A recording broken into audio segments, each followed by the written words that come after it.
Back in spring of 2016, after a year of development by a 9-person team, 80 players fought their way through a live-action cyberpunk augmented reality conspiracy over the course of 3 days at Savannah College of Art and Design. My name is Daniel Pomodore. I was the lead on Demon. I came up with the original idea, I recruited the team, and I led it through to completion. I also programmed the app, the website, and I guided the design of the game. So, to understand why Demon was made, I need to tell you about SCAD HVZ. When I first arrived at SCAD for college, the first Thursday of the quarter, something crazy happened. I walked outside my dorm room, and there were people shooting each other with Nerf blasters, and running, and yelling, and screaming, and laughing. And I didn't have any idea what was going on, but it seemed pretty cool, and more importantly, it looked like a lot of fun. And that's when I met Dylan. He coerced me into leaving my dorm room and playing Snug, which stands for Savannah Nerf Underground. And from there, I met most of my friends I'd make at SCAD, and all the people I'd make Demon with. Snug existed as pickup games of Nerf, just a bunch of 20 or 30 friends running around and having fun and acting like idiots every Thursday night, which was SCAD's Friday since we only had 4 days of classes per week. It's not that different from the games you'd play as a kid, and it's played by a lot of college students because it's not very expensive, it's pretty safe, and it can be played nearly anywhere. And because of the limited ranges, battles are much closer and personal, so every confrontation feels like a Wild West shootout. The reason to have Snug every week was to fill the lull between HVZ every year. HVZ stands for Humans vs. Zombies. Now, you may be a bit more familiar with that. Are you tired of sitting in your dorm room, bored? Hey kid. Whoa! Catch. The fate of the world is in your hand. SCAD, Humans vs. Zombies, the campus-wide zombie apocalypse that thrills and chills, featuring high-intensity blast-em-up action. Tie the bandana around your arm and become a member of the Human Resistance. Groovy. SCAD HVZ, though, is its own beast completely separate from games you see hosted anywhere else. It's a genuine event. For 5 days, 300 players descend on the SCAD dorms, covered in costumes, fake blood, and armed to the teeth with foam and plastic. Bullseye. Or pound them with balled-up socks. Friendship. Fight for food. Fight for survival. Kill your friends for free! There are special player classes with unique abilities, characters that help tell the game's story, and hours of entertainment with story-driven missions. HVZ's cool, and it makes me cool too. SCAD HVZ. Players don't just play Nerf. They live and breathe it. They form teams that hang out together, they train, and they play together before the game, year-round. Every year, everybody gets caked in fake blood, and run, jump, trip, and sweat their way across SCAD's entire campus. Friendships are made and broken over these games. Everyone plays their hearts out, and then it's over. As quick as HVZ comes every year, it's gone, and it leaves a big hole that not even Snug can fill. Besides the OG Goucher HVZ rules, the massive 30-page PDF I made as a postmortem, nothing really explains the appeal of it, and there's no way to experience it again after it's happened. So these games are passed down through stories and theories and rumors between generations. Seniors reminisce about how good HVZ was when they were freshmen and how much it sucks now. They tell all the old stories about that one crazy time 2 players fought back against a horde of zombies, or how they once tagged a guy while they were hiding in a trash can, and all these stories are treated like myths and legends, and so are the people in them. Though eventually, these are forgotten by the next generation as they create their own. As with any oral tradition, there are always errors and quirks, because people don't quite remember things right, or they embellish it a little bit, or the listeners interpret things differently. And so when the game is made every year by a new group, it metamorphoses and changes to reflect that, and the personality of the team making it, and all of the constraints and attitudes and interests they have. It's what makes them unique. You could call it art, even. Unlike a play or a movie or a book or a video game, these games defy documentation in any kind of comprehensive way. It's like a shared dream that 300 people have together. The game ends, everyone wakes up, and they realize that it's gone. And the more they try to remember it, the more the details slip. And every year there's power struggles, backstabbing, rumors, drama, and triumphs. Each year has its own radically different missions, designs, classes, themes, and story. I arrived in time for HVZ 2013, so I got to make HVZ 2014 as a member of gameplay, and eventually got to be game gameplay coordinator for HVZ 2015, aka lead designer. HVZ 2015 didn't go according to plan. The actual game went well, but I'd gotten in a prolonged power struggle with the media coordinator over the direction of that year's game, and it wound up just leaving a bad taste in everyone's mouths. Basically, drama that didn't need to happen hurt the game, a game that I was really proud of designing with the HVZ team, and a community that I cared a lot about, and the result was that I was sort of alienated from the community, and I wound up becoming jaded. So I decided to do something else, something that would live up to the expectations I'd had for HVZ that year, that would be unlike anything people had played before. It would combine all the things I'd learned while I was at SCAD, and all the things I'd loved about games and treasure hunts as a kid. And it would have art, and it would have cyberpunk, and it would be surprising, and most importantly, it'd be fun.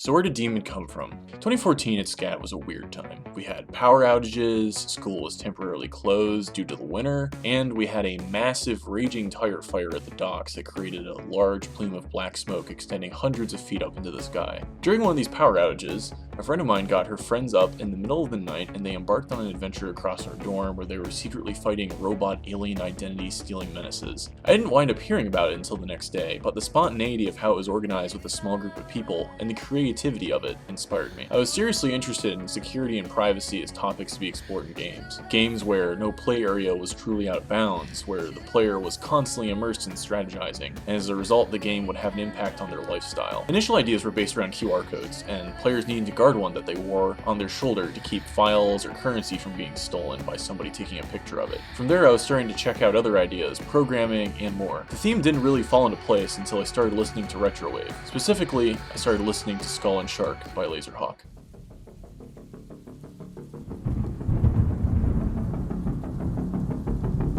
And so when I heard that song, it all started to kind of coalesce, all of the influence, I guess, that I had kind of drawn from of Blade Runner and Hotline Miami and a couple of other lo-fi, cyberpunk, throwbacks, callbacks, sci-fi, whatever, what have you. I kind of came from it from a different perspective than I think a lot of other people do. I didn't grow up obsessed with electronics, and that's kind of what pulled me down that road of not like the technology being the focus, but of like the philosophy. It started with putting together a library of documents for how the game would potentially work. Nobody had struck out on their own to run a game like this before, one that would potentially compete with HVZ at SCAD, and I wanted to make it worth people's time, so I put together a pitch PDF, shot it off to a short list of potential recruits, and scheduled 2 separate interest meetings with an itinerary and a PowerPoint and everything. Most people were initially pretty skeptical, including the people that did stick around. Originally the team had more alumni and graduates. Then summer rolled around and most of them had to leave. After that, other people wound up stepping up, and we had a final team of 9, with a few extra interested parties coming in to contribute every once in a while when needed. My name is Andreas Lautrette. Most people call me Dandy, and I worked with Daniel extensively at the beginning of development on just kind of lore ideas and initial mission design, functionality, stuff like that. When I was a child, I had an IV stuck into my arm that was pumping Ghost in the Shell into my body at all times, so I just loved Cyberpunk. It seems like the perfect genre for a game where you run around and shoot people. I also think it was obviously the augmented reality aspect. It was a new ground, but it wasn't untreaded ground. I am Dima Dubadel. Did a bit of gameplay, did a bit of media. Yeah, it just kind of helped out with everything. Filmed a lot of the game, wrote a lot of the story, wrote all of the mission logs. I did do that, I guess, yeah. Well, I'm Kamran Shushtar. I did sound and game development and as well as actually story for DAEMON. My name is Zoran Demeng, and I was one of the design producers on DAEMON. I kind of more focused on the overview of the project, with how the facilitation of the project would unfold, as well as just kind of thinking ahead and the overall management of the project in tandem with Dan. Well, my name is Ray Cuevas. At the beginning stage, I concepted a few characters that helped shape the vision. I'm John Springs, and I helped curate and organize the new media gallery show, and in addition, I produced a lot of the media the players ended up experiencing during DAEMON. I'm Ty Robertson. I was part of the core DAEMON team from start to finish. I did the 4th mission, and I worked along with the guys who also did the early concepts for the factions, just like sorting out who looks like what, who does what, the idea of like who are these people story-wise. I am Zach Tersich. I did some mission design for the game, and then I also worked as a concept artist in the game, doing concept for costumes and props. And then I got a hold of the prop budget and purchased the different parts we needed, and ended up building a lot of the props and costuming for the game as well. My name's Ethan Mullet. I was the leader of the meme machine. I came across Demon actually when Daniel first pitched the game to me for his original pitch. I actually signed up for Meme Machine when it was half of the dev team. Then none of them could actually stay on and play, and I became the new leader. My name is Robin Waples, and my involvement with Demon was that, to be honest, I actually heard about it when we first started it because I was very close to Cameron, so I've been excited from day one. Hey everyone, I'm Sam, a SCAD alumni, and I worked with Dan on Humans vs. Zombies when I was in school. I filmed most of the first-person player footage that made it into the documentary, so you'll see the side of my head pretty frequently.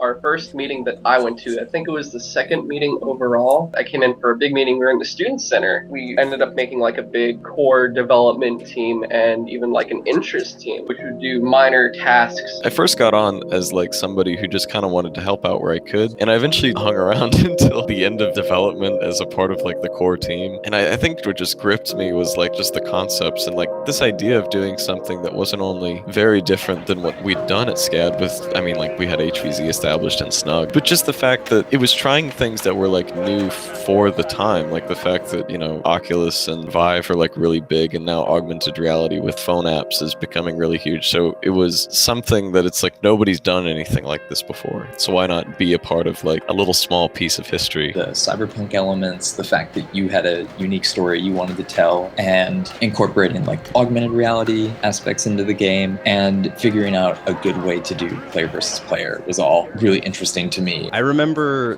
those being just some pretty awesome brainstorming sessions. I was done with school, so I was kind of just visiting during those moments. It was really a nice kind of relaxing time for me to just sit down and talk to people about a cool project that didn't really have a deadline or grades attached. It was just the purest blue sky brainstorming session you could think of. There's always an amount of risk that is involved in blue sky development. And I was like, this can't work because Oculus Rifts cost like $10 million and you have to hook them up to a computer, and there was so many factors going into augmented reality and also creating a new type of live action role-playing game that it definitely seemed almost unattainable, but that's the fun, is the challenge. Every time is the challenge. Designing Daemon was like a breath of fresh air because it was like uncharted territory of Nerf blaster gameplay that didn't involve zombies and resistance. It meant a lot of changes to the overall course of the game that was going to be taken, because if you think about it, like HVZ, you know, like zombie apocalypse can only go one way, whereas the route that we took with Daemon, with the factions and the freedom that we gave to our players, which I think was a very important part of the game, it put the narrative into the hands of the players, and it was very exciting to try to like develop the missions and to write the contracts in mind with whatever happened at the missions and how the player behaviors like affected the following missions. Also, something that was very interesting to be working with was currency, and having currency part of the lives of the players and being a token that symbolized the player's progression in the game. HVC started before we were even there. There's stories about the way it was before, different games, the way they were ran, the way everything happened, and then you go and you see the way they are now. The biggest difference I probably saw was HVZ had hand-holding. You were being guided closely. Like, you had someone with you all the time. And then I hear about what it used to be, and it's like, figure it out on your own. You have multiple opportunities to tackle your goals in different ways and at different times. Whereas the way it was now was there wasn't as much choice as I'd want. And the way I saw Demon was there is that opportunity. Oh, this is the debugging, and then all of the actual AR targets are in one giant scene. Is Daemon technically for class?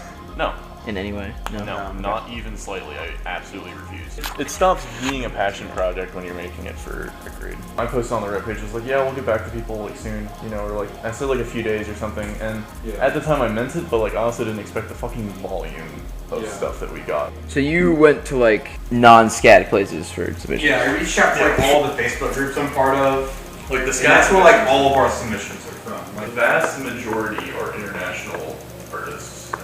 stuff like people who are like talented. Like Yeah, we've got some like professional grade people submitting.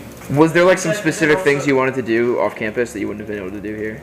Yeah, being able to explore like more detailed environments, like actual Yeah. houses and stuff. And going inside things, more yeah. in-depth stuff. Yeah, And it's like really detaching yourself from the experience of, oh, this is a game. But something that we had talked about was like giving each team's decker a beacon. The very first test we ran was like each decker had one, and if you got close enough, you could hack the decker. It would create like an actual like wireless experience to the game. That eventually evolved into the augmented reality. It's kind of like the easiest way we could like do all that stuff. The early stages was probably the hardest part of development because it was really a lot of talking of just like what this game is, and we really kept taking backward steps so then we can actually like design it. We would throw around story ideas and we'd throw around integration and tried to see what we wanted and go down that path, and then when it didn't work we'd have to backpedal and kind of really go back and forth until we hammered out what we wanted to convey, like story-wise. What we came up with was basically breaking down Campbell's hero's journey, basically splitting every like arc of it into different spots that we could put into a mission and make those story beats. And it wound up actually being really helpful for teaching the players how to play the game as well. And so like that first mission, they learned how to use the AR pretty much exclusively, kind of just being around other teams. And then they had a very brief encounter with the Zealots that taught them that they're out there. And then the second mission taught them new skills of learning to fight other teams and learning to fight drones, because drones became a, maybe unintentionally, like a long-term mechanic. And so then those were beneficial tools. And then the last mission kind of combined everything of the investigation, the fighting the other players, and the fighting the Zealots. And so then once they had learned all of those things, like that core package of those skills, then they were able to take those to the other missions and more or less figure out what to do. The thing that we noticed more and more over the years is that HVZ was just kind of becoming more of a spectacle and less like a game. The environment is the story, and that's how games are, is that the setting is the story, because you're in this space that you're free to roam and do anything in. And so as soon as you walk up to something and it doesn't make sense, it hurts how you feel immersed. The point of creating Demon the way that we did, and of making it so wide open, so broad, is that in order to create like an effective story, in order to create an effective world, you kind of need to have that moment where someone can just go off into a corner in the middle of nowhere and pick up a rock and look under it, and it's like, oh my god, the game is here. Because then you are creating your own story when you're walking around doing these things, because you can go from point A to point F to point G to point Z, and you'll still be in that story. And that's how you kind of need to create these open games, because the players have so much agency. We didn't have the money on hand to fabricate every single prop from scratch, so a lot of things were cobbled together from old junk, old trash, and I think that kind of worked as a statement about technical obsolescence of these things that people paid, $300,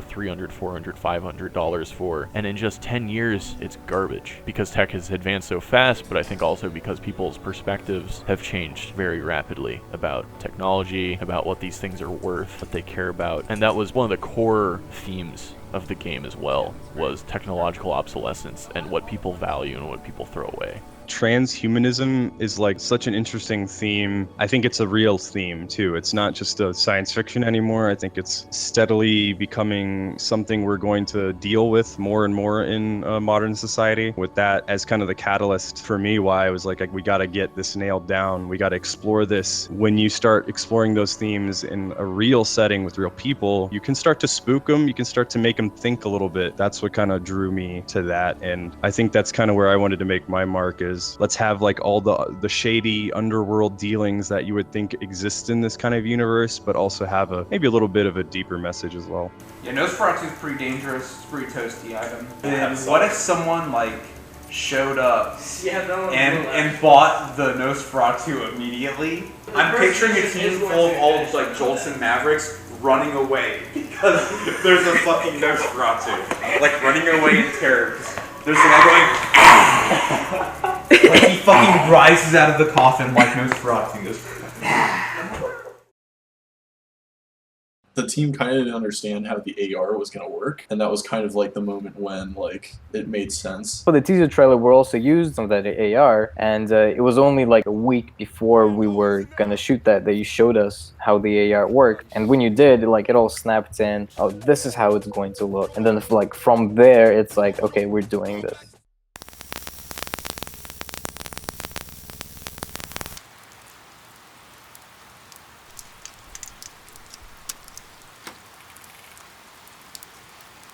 All right, everyone ready? Ready. Ready for you. All right.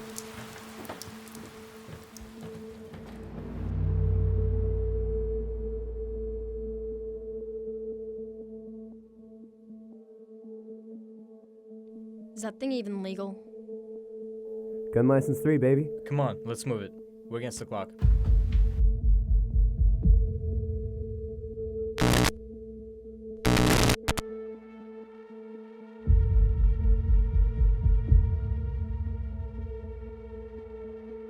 So what's on this tape anyways? We're not paid to know what's on the tape. We're paid to collect it. Shit. We got a dead guy. All right.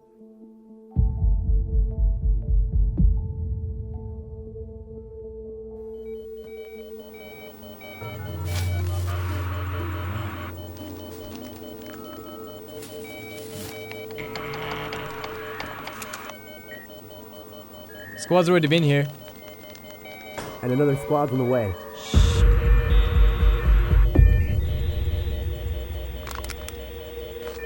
Oh, come on. There's a balcony out back. We could scale the building. Or we can just blow them away. Stand by.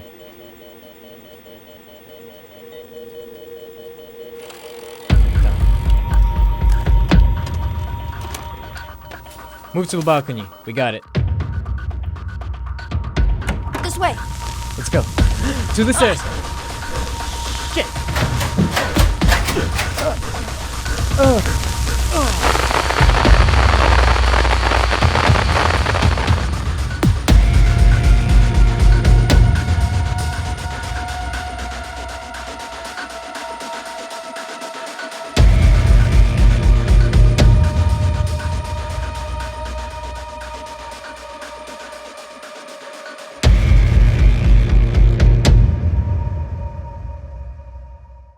Yeah, I was dead guy. I love being that guy. I like the fact that I became like a banner photo on Facebook, and I'm like, that's me. Like the serious meter like freaking turned up. I was like, okay, we're doing this, because I remember I walked into your room, which you'd done up in that set, and I was like, wow, like we have really turned it into something, haven't we? I do remember having a lot of reservations for the trailer because I was doing other sort of projects on my own and doing work, so I had to kind of step aside a little bit. The trailer, to be honest, is probably the biggest surprise of this game. I was super thrilled to see the final product because it blew me away.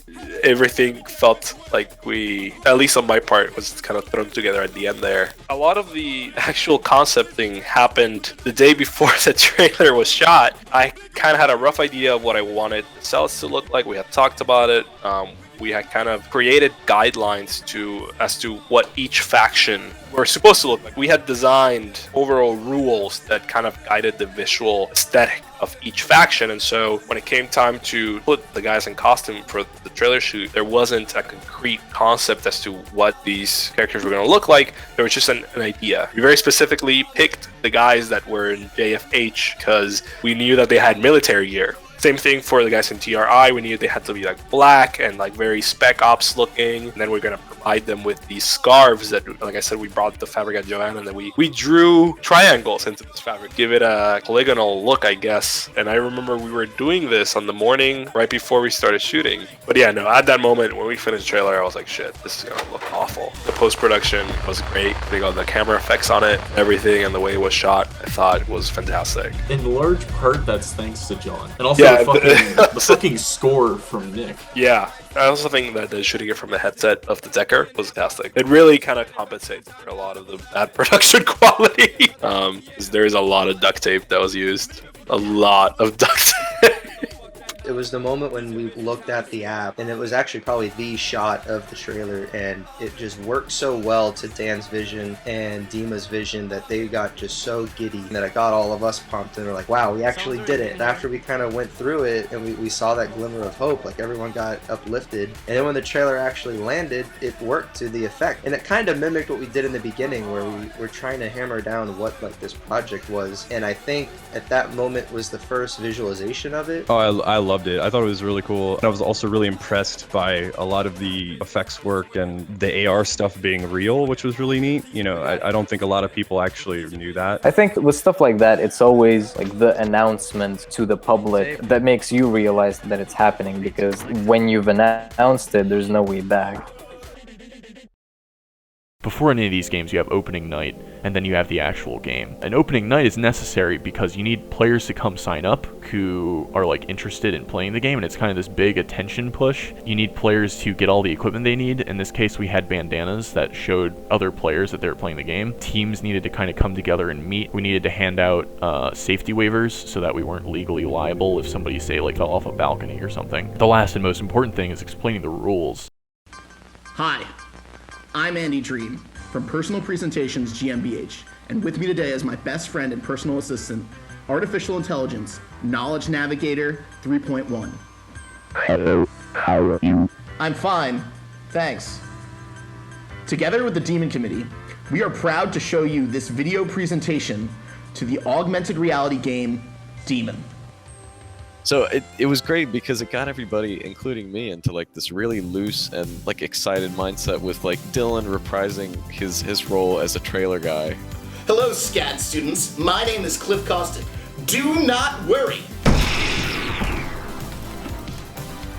Wow!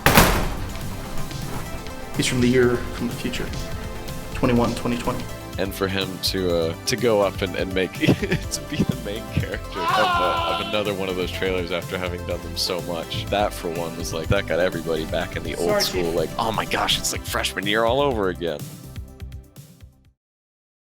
Let's start with the basics for babies, okay? Demon is a story-driven, scenario-based, augmented reality experience set on the electronic frontier. The experience is based around the 3 C's of cyberpunk: competition, collaboration, and cyberpunk. I'm sure you're wondering, Andy, what's the big idea? I'm a video, you dummy. I can't answer.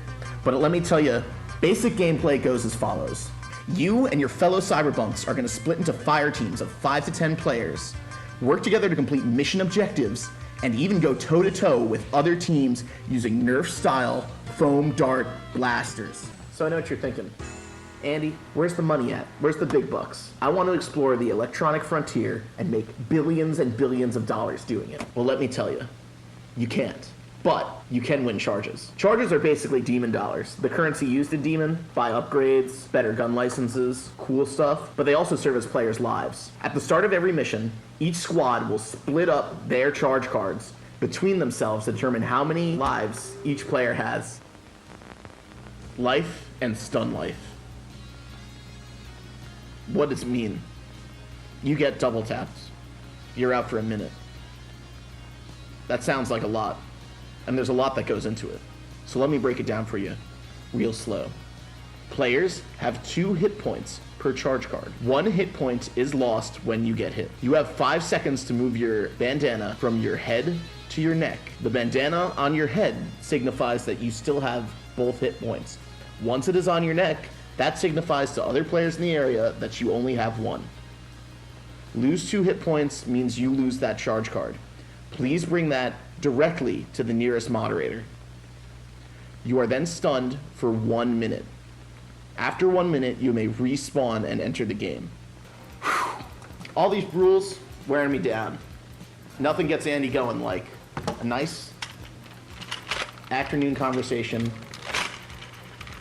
about guns. Every player is going to start out with a handgun.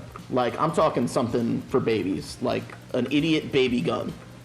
One that shoots at least 1 shot at a time, probably front-loaded, or something like this. No magazine, nothing fancy.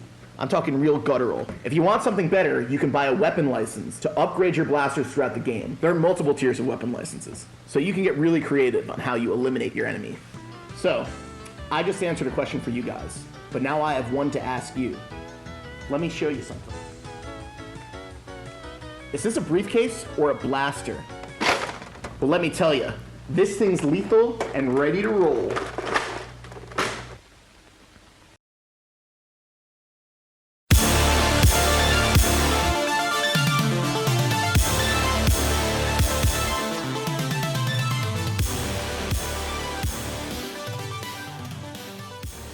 Well, if you've seen Saw, you see like a lot of people are trapped and they're like, oh shit, I have to like cut off a part of me to get through this.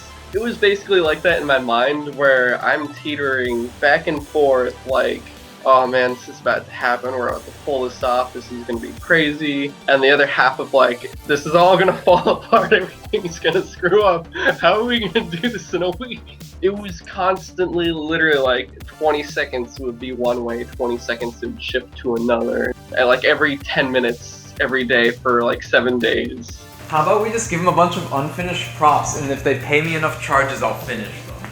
I always knew the whole core team was dedicated enough that something would happen and it would be fun. To what degree?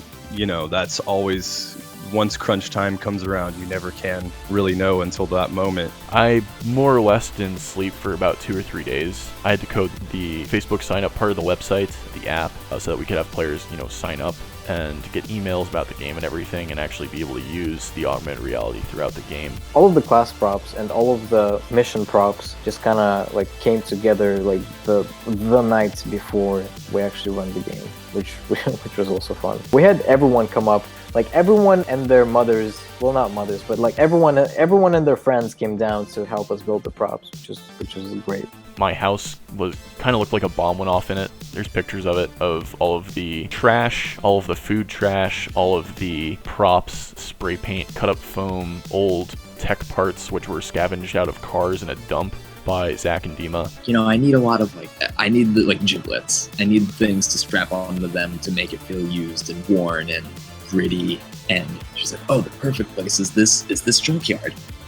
I mean, it was a junkyard. Alright, Zach, what are we doing here? Well, right now, we are scavenging for different car parts, wires, tubes, that kind of thing, in order to build props and for set dressing some of the environments. This map isn't bad. Yeah, take it. Alright. I've never been to a junkyard before, so that was pretty cool. And then we came to the a receptionist guy. I like them because they're so light too. And we asked him how much it was going to be. He's like, maybe like $10. Because it was very funny because we thought it'd be like 100 or more than 100. Cool. We got 2 of these now.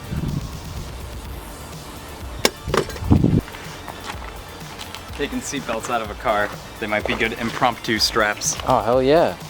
When I used to run track, you would have your specific race, and I would go to like the 100, 200, 400 meter, and that waiting, it was probably the waiting was always the worst thing, which was the same thing for Demon at the same time, even though there's some things you still need to do, but it's so close, and that quiet before it begins is just mind-shattering.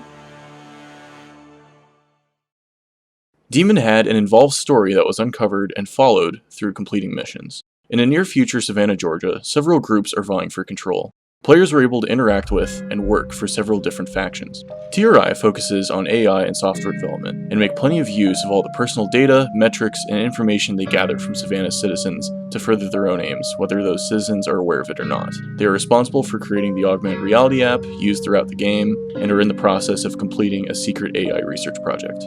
JFH Advanced Weapons and Technology. JFH rose to power with the advent of 3D printable weapons. With a philosophy that revolves around total personal freedom, they have naturally become locked in a cold war with TRI over the development of their AI, the potential weaponization of it, and their clashing viewpoints over the ethics of cradle-to-grave data mining. Local government. As TRI and JFH have rolled in to take the city for themselves, the local city of Savannah government has been left in the dust. Corruption is rife, funding is thin, and as such, their voice does not carry with the weight or volume that it did before. Still, there are good cops left, and they want to keep the peace the best they can, who see TRI and JFH's conflict as interrupting that. The Zealots. Mysterious, powerful, and ever-growing, this nameless collective are wholly anonymous. Nobody is sure what they want, but one thing's been made clear, they'll stop at nothing to get it. Players engage each other in combat over the course of several missions. Mission 1. Players investigate the murder of a hacker, which has happened under bizarre circumstances. Mission 2. Suspicious, TRI invades JFH's multi-level facility to find out why the murder occurred. Mission 3. While TRI is away, Zealots raid their research facilities and steal crucial information. Mission 4. In the middle of the night, JFH scrambles everyone's data with an EMP device. The next day, everyone has to recover it. Mission 5. Evidence regarding the Zealot leader's identity is held by TRI on VHS tapes. Everyone scrambles to get it. Mission 6. TRI teams up with the government to go after the Zealots and JFH. TRI rolls out their new AI to test, who kills the Zealot leader. The Zealot leader's identity is revealed to be the previous iteration of the AI. Mission 7. Backs against the wall, the Zealots and TRI fight each other one last time for survival. Yeah, we're here. Okay, I'm walking up with a headset for them right now. Make sure they have the app installed on Android. Okay, we'll do. Are you fucking Mean Machine or Electric Sheep? I forget. Electric Sheep, okay. We play the diplomacy game. Gotcha, the Roman team. Oh, I want to shoot people. This is like the one mission I can play today and we're not going to be able to shoot people. I will ask Decker to come up to me from every team and ask or request one of the contracts that you will then be assigned. You are not allowed to see these contracts prior, so pick wisely. Police. Okay. This is where the stick died. What's going on? Now, you're gonna have to solve this crime. This entire building's a crime scene. This is where you're gonna have to start out and figure out how he died and who killed him. After that, research around the building and figure out, find clues. According to these blood splatters... Another dead tech head. How much does that make this month? 7, 9. Too many Deckers disappearing lately. Ending up in dumpsters like the rest of this town. TRI's reputation is too sparkling not to have some blood on their hands, but with a wall of lawyers like theirs, and lobbying every damn politician within a 100-mile radius, what can I do? I think I'm onto something big. TRI has been developing something huge, and I'm almost through their security audit. Well, while I've been monitoring them, so has someone else. Or some buddies. There's this new group calling themselves Zealots. I've been digging up as much as I can on them and their leader, but something's off. It's like they've been embedded in TRI's system for nearly a year now. But how did they get in? I was totally anonymous when I snooped the first time, but I'm worried they might have noticed me. You guys gotta try out the different touch. Like, I would like look at stuff and it would be like beep beep. Move around with me. Oh my god, I felt like it was in Minority Report. Right here. Probably another disgruntled employee trying to hack the system to get some dirt for more pay. Typically, we could just pay him off like the others, but wouldn't you know it, he ends up dead. What idiot thought this was a good idea? Was this fucking security again? We don't need this type of publicity right now, or reason for people to go snooping around our files or facilities. Not now. Not when we're so close to launch and we've been under so much pressure already. Where's sales going to look like with the press like this? Or what about people hear about those fucking zealots? These goddamn Alaskans. I'm finding darts around, like, what's going on with that? Somebody's running in the basement. Running feet. Someone's been hit. They've been shot. It's coming. I think it's you, dude. I think it's you. You think it's me? Going around shooting. You shot me. Oh my. Yeah. Oh man. What is that? What is that? He's shot. Doesn't do anything. He doesn't die then if he's not taking a hit. Got him. I shot him. It was a rough cut, and only one of the darts hit my shoulder, the other one was passed. He's really lucky to get double tapped. Where'd they go? How many shots does it take to slow your rope? How? Reaction of everything. 20 people running away from one dude. The best part of this was that Roman came back after the first mission, and he comes like flying in the front door of our place, and he's like, Ty, were you or were you not a zealot?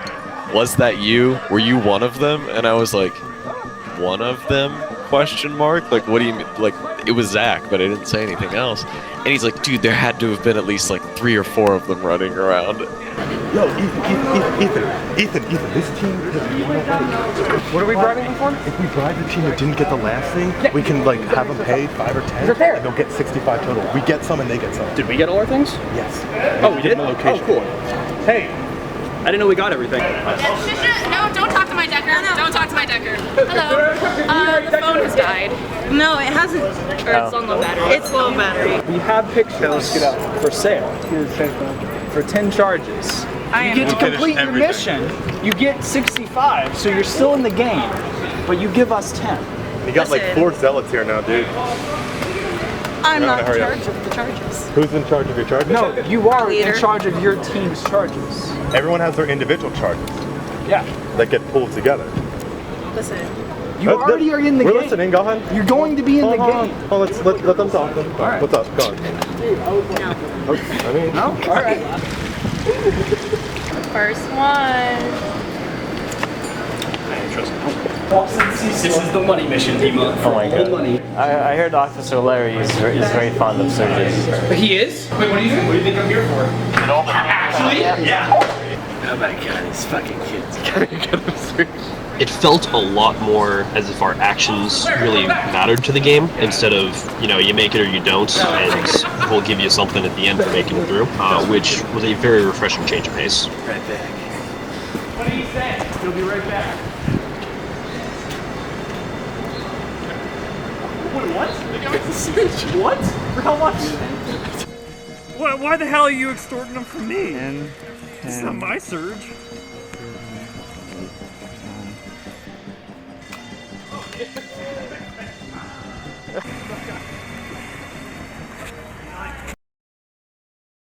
So you're a little beat down on the battlefield, a little outnumbered, feeling a little outmanned, outgunned, perhaps?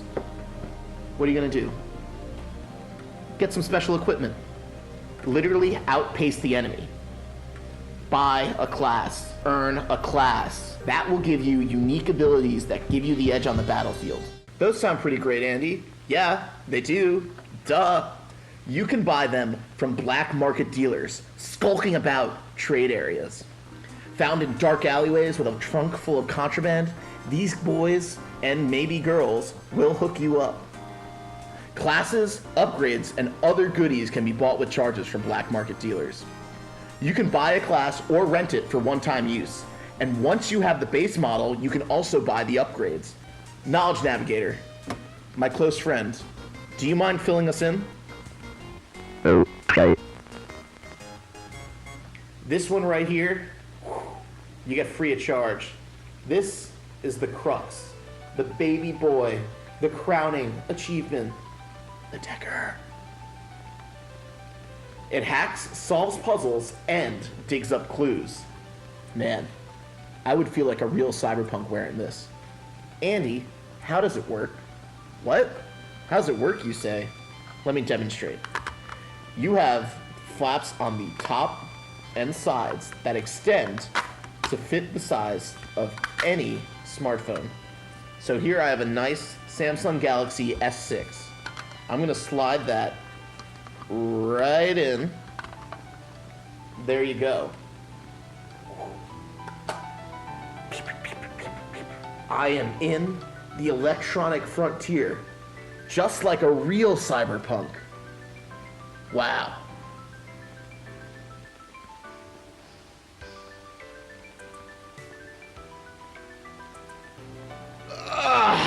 You gotta be wondering what this bad boy is.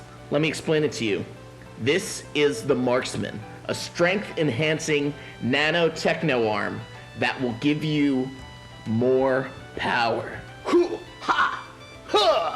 It turns a player into a one-man army. Again, strength-enhancing, exoskeleton, nanobot-powered, fuel rod-ready arm.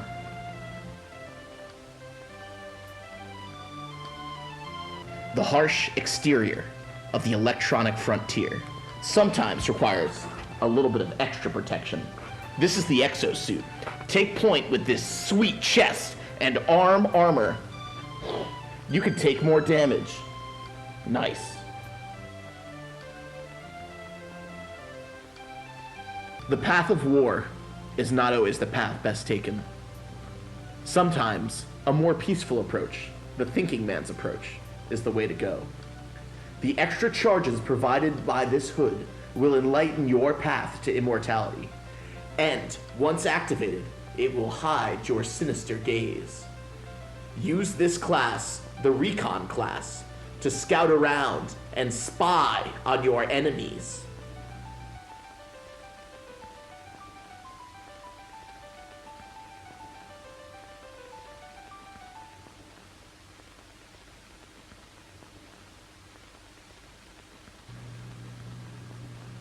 Demon is brought to you in part by Computer Pros, your one-stop computer shop.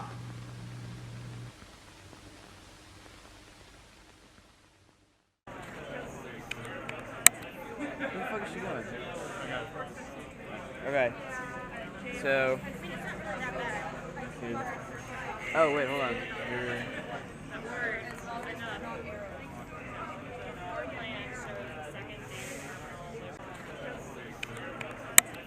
So you gotta pull them out.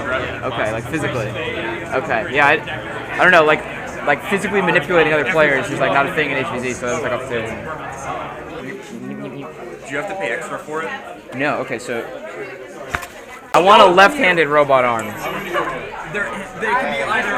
Okay. Okay, well, same spiel as before. I didn't pay attention, but here's 30.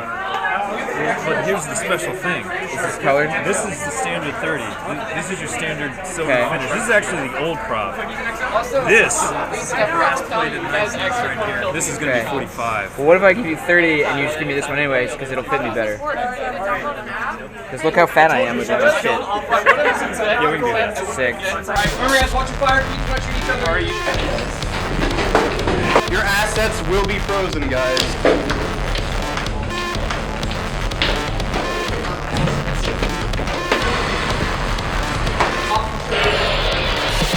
If he sees you straight ahead, he's gonna get you. Don't see him. Stay down. Oh, he's dumb as shit.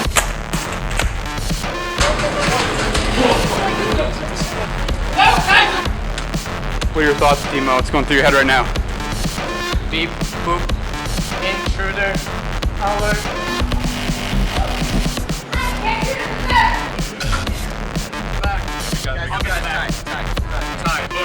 Go. What the hell do we do with this guy? Can we scan him? He's got a cell phone, he's holding it. Let's unlock that. Break his wall. Nope. Sweet. Why don't you call her? Hey, drone,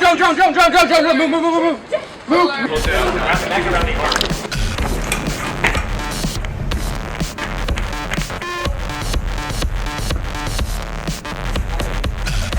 God damn. Roman, what are you thinking right now? What's going through your brain? Where'd you guys hide this shit? Reactivate it. 8873.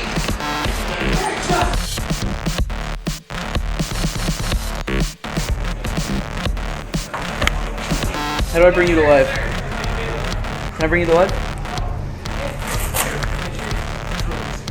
Got you.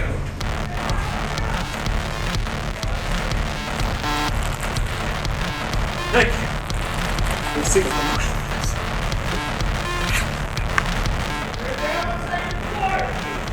What the hell? You sure?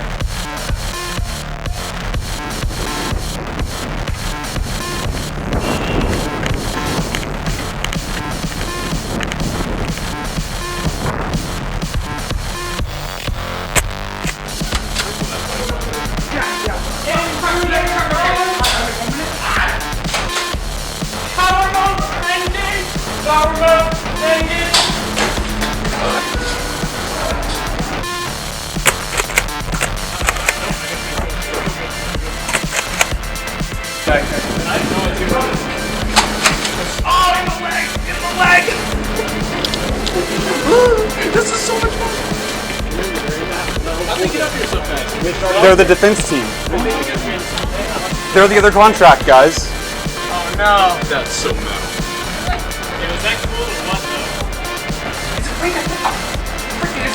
Turn it on. Yeah, go. Now. Hurry. Okay, I got it. Okay.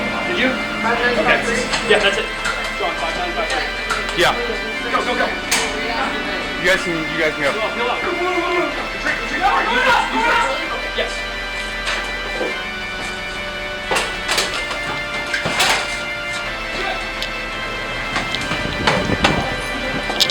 Killed by robot friends. What did?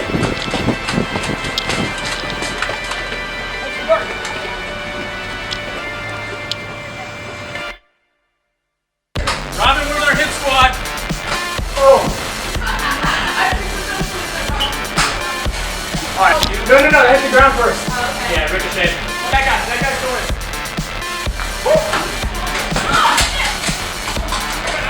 Alright, we're clear. Come on in. You're all out?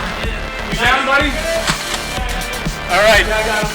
What happened to our hit squad coming up the back? He got here. It just took us a little time. He didn't communicate. I'm gonna watch moderator. You guys please watch.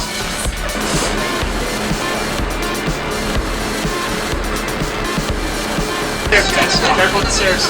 Drone, man. They'll light us up. Hey, you on other side.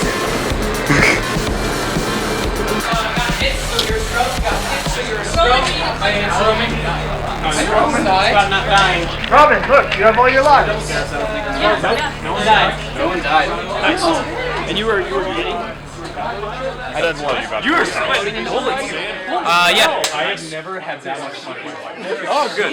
Can you repeat that? I've never had that much fun in a Nerf game. Can't confirm. Post game interview, guys. How you feeling? I'm feeling good. Our team works. 2 of these. What are you? How are you feeling right now? I feel good because this lasted right up until the phone died, right after I got the code. As soon as she got the code, the battery died. So go me machine. Yeah. You know, this is great. It's fantastic, and I hate interviews that are just like that. Yeah, this guy. Oh wait, can I see the footage of that? Do you have it?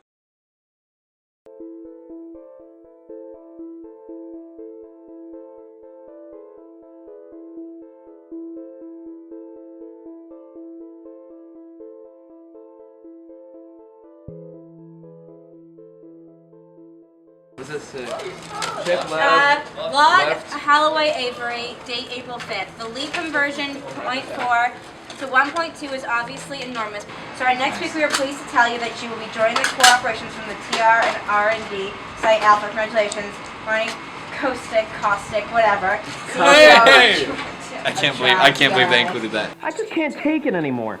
No holiday bonuses, no paid leave long enough for a vacation. We don't even have a damn casual Friday. I feel overworked and underappreciated for a person of my caliber. But I recently learned that JFH is hiring and that they take a lot more care and show a hell of a lot more of appreciation for their employees. I've already sent in my resume. You should do the same. Okay, next one. All right, so we got an angry employee probably. So I think that's part of what I just read about. Yeah, because they said that they wanted to party. No, I need a security force here now. They are in the facility. No, I don't know who they are. They're wearing masks. I don't know where Holloway went. It's just me here. No, listen, there's no time. Wait, please, listen, just put the... Survivor, or multiple survivors, have gone towards Western Courtyard. We're moving out! This site was destroyed. There's very little left. Nobody's left. Who destroyed it? These masked men. They said they were going to a village.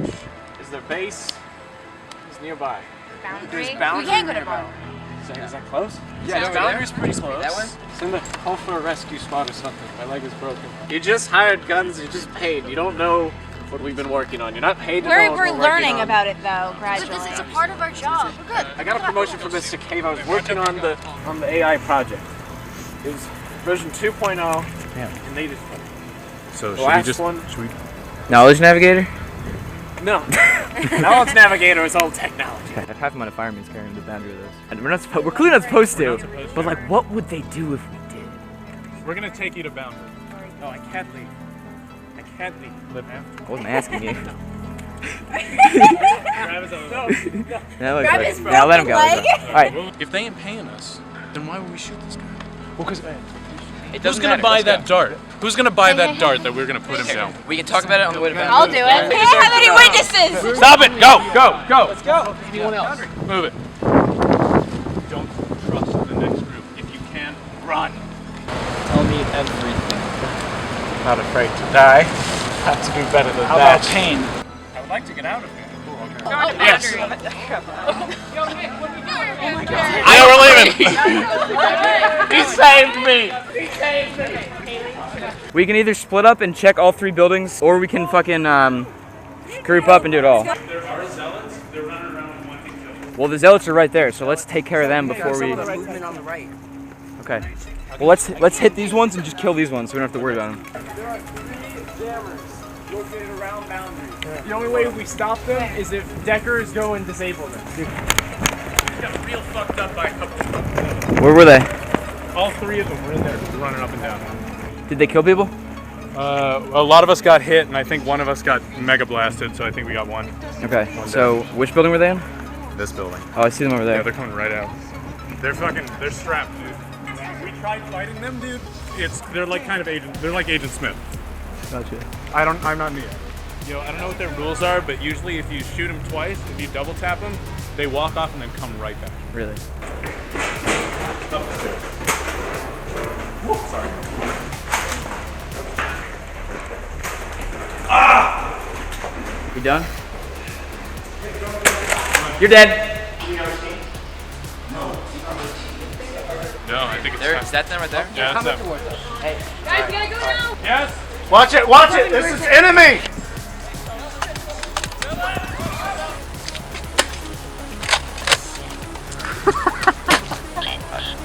I know you don't like computer glitches. Getting chills. I don't like computer glitches.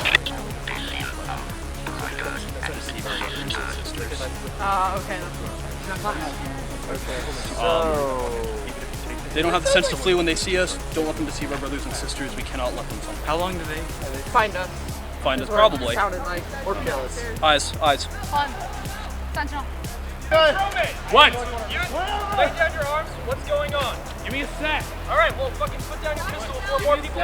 Okay, well, more people are here now. Hey, we're just trying to have a nice, friendly chat. Peaceful. Peaceful. Peaceful. And if you fight people, everyone knows you're rogue. This is basically what's happening, is you're going rogue.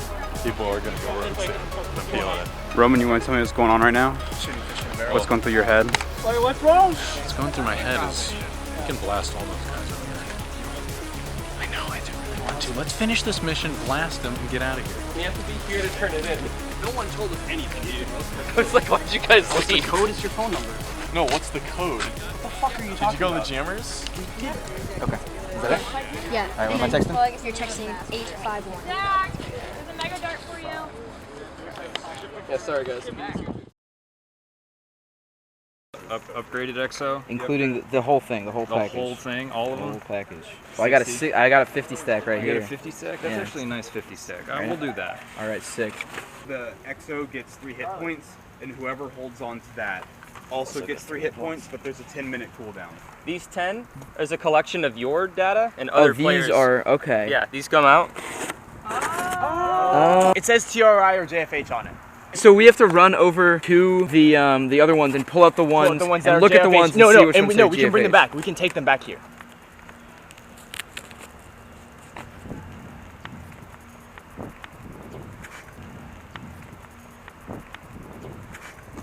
Zealot So we had files. to kill the zealots Cameron again? in the You Bible. can just take them if you can. You've heard about the evidence that's scattered around. It hinted at it in your log that you guys got. The break-ins that occurred that caused all this was because of your guys. You don't want people to get that evidence. Let's fucking just shield wall in there and kill as many as possible, like right off the start. 3, 2, 1, 0. Got 2. Dead. Dead. Fight back. That was disgusting. We killed the fuck out of them. Do I just kill him again? We don't have anything better to do. Yeah, let's just fucking kill him again. Did any of you even get hit last time? They're like, oh fuck.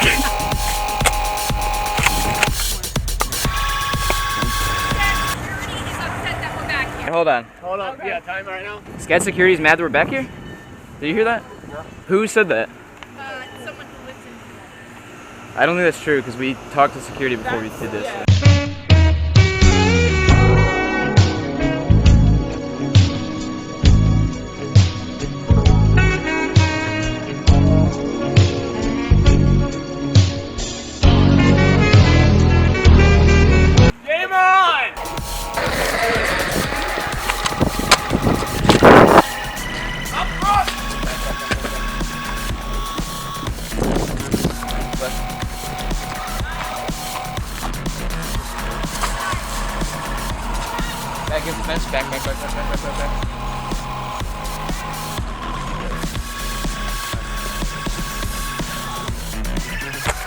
Dead. Forward. Watch right. Yep. Right. Angle right. Right. This way. Oh, you're dead. Yeah, do it. Rough cut. Hey, right. You're hit. How many times? I'm hit. Once. Yeah, I hit you once. Got you dead. Lasha, move forward. Yeah.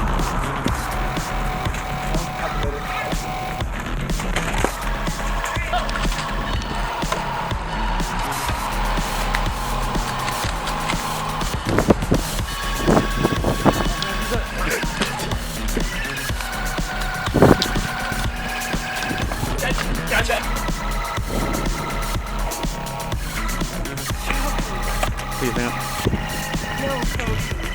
I don't care what those high-ups say. Those old tech whack jobs are responsible for this mess. You get me? We were never here. None of this ever happened. We get paid, we go home, they take the hit. 2 birds with 1 stone. We're keeping these people safe from those monsters in their labs and those numbskulls in their friggin' office chairs. We decide what justice is. Oh, this wind is How many you got left? like 8.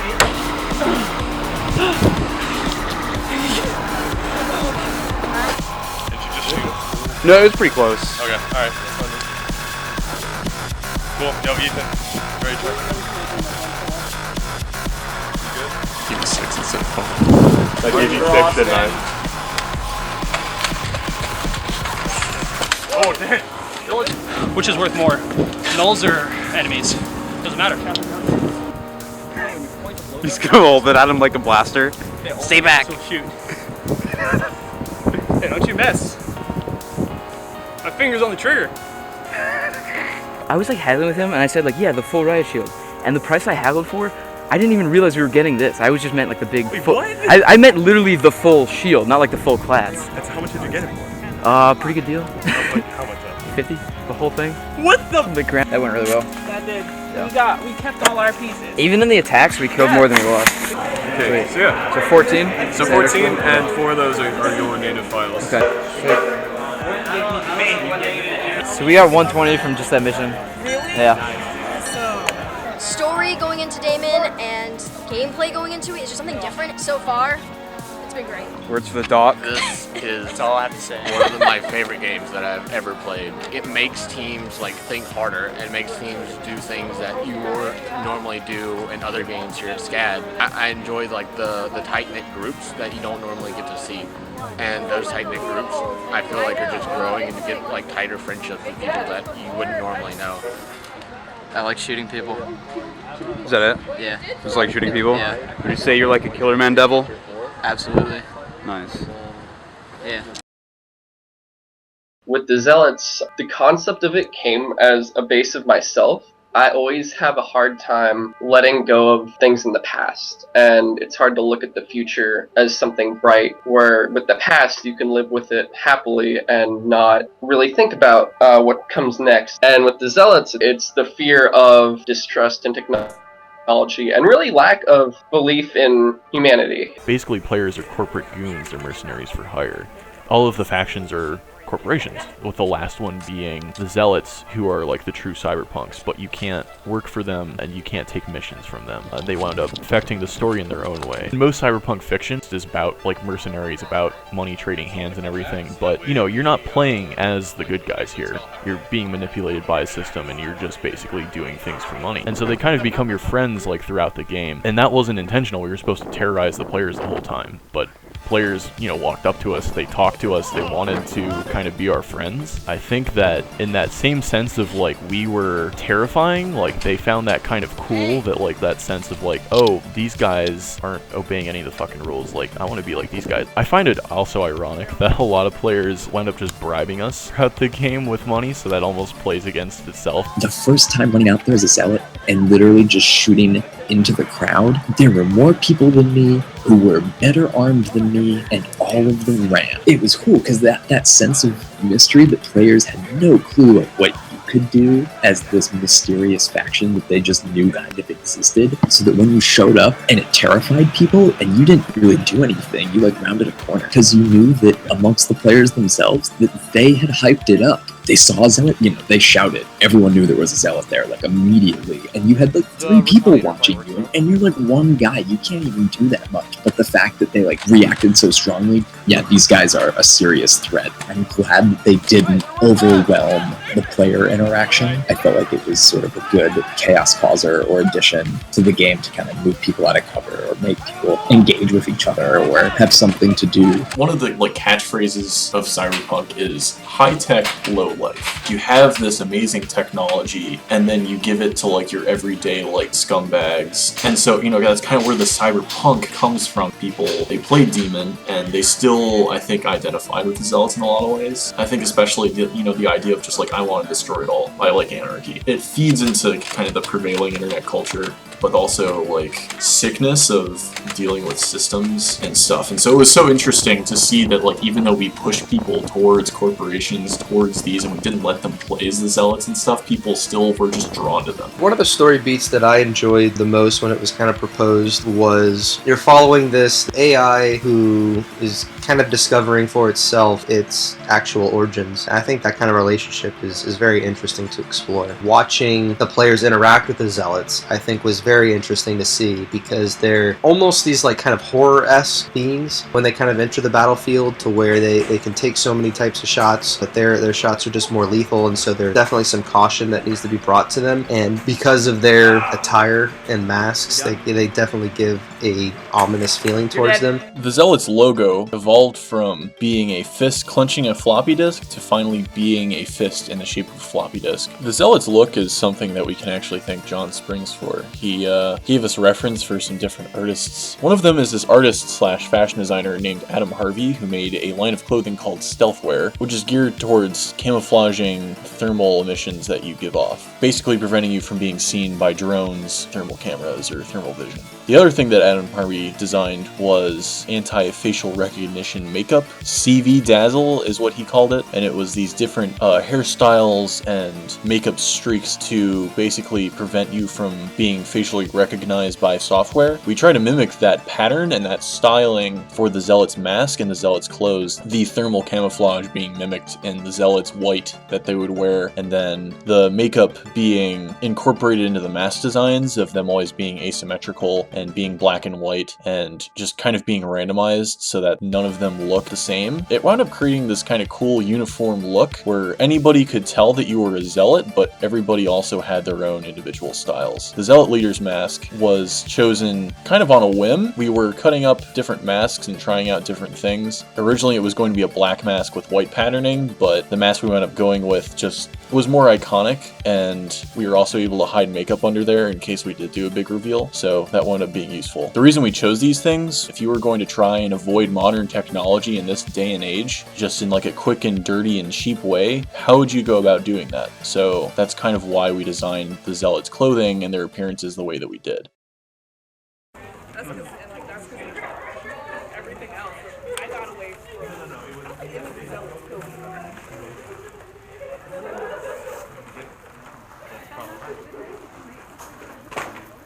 Yeah, you can trade it off.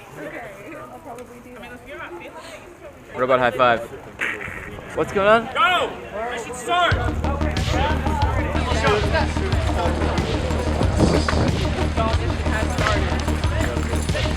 They're trying to kill our employees. Let's do it. Guys, stop, you're dying. Fuck this, man.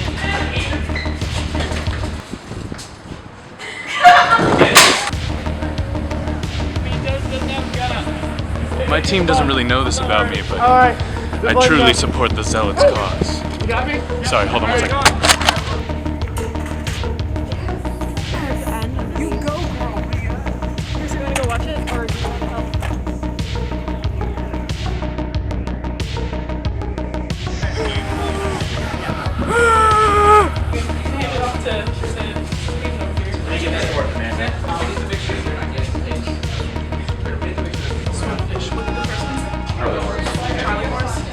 Guys, he ran away. Go get him. Dima.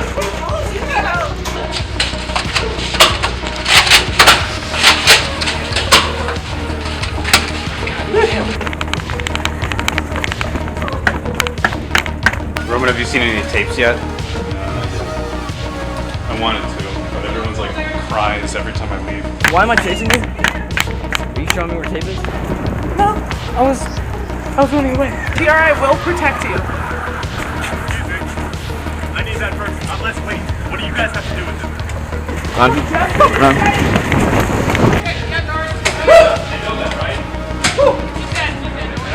No, he's just trying to run away because he's scared and weird. To get to the viewing room? He already viewed his tape. You going for it, dude? How many people are in there? A lot. Fuck it, why not? You gonna charge for me, bud? Yep. Yeah, let's drop it down.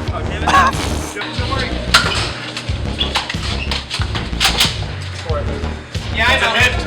That's a sock on the shoulder. Shoulder, I socked you. Got you. Oh, there's variety of shit. You got him. Oh, it's our boys. Ah, fuck, man. One. Joe, aren't you on my team? No. Oh. Interesting. Okay. It's a map where all the other tapes are?